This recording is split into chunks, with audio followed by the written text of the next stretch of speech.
English basic to advance.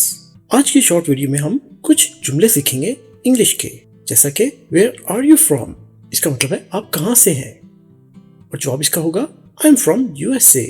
आप जहाँ से भी हैं बता सकते हैं आई एम फ्रॉम यूएसए, मैं यूएसए से हूँ।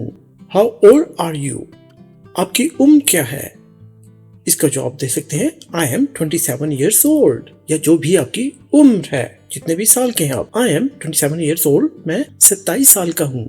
What's your name, आपका नाम क्या है? My name is Tom, मेरा नाम टॉम है। What do you do, आप क्या करते हैं? I'm a student, मैं तालिबे इल्म हूँ। How's the weather, देखिए how is, इसको house बोलते हैं। How's the weather, मौसम कैसा है? It's cloudy today, आज बादल हैं। What's your phone number, आपका फोन नंबर क्या है? It's 1 2 3 4 5 6 7, ये है 1 2 3 4 5 6 7, ये एक फर्जी नंबर है। I don't understand, मैं नहीं समझती। Could you repeat that, क्या आप दोहराएंगे? Can you speak more slowly, क्या आप और आहिस्ता बोल सकते हैं? Sure, no problem, यकीनन कोई मसला नहीं। Can you show me the way, क्या आप मुझे रास्ता दिखा सकते हैं?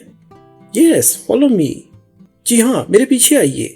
मजीद आसान और दिलचस्प लेसन्स के लिए हमारे YouTube चैनल पर तशरीफ लाइए, इंग्लिश बेसिक टू एडवांस। लोगो याद रखिएगा।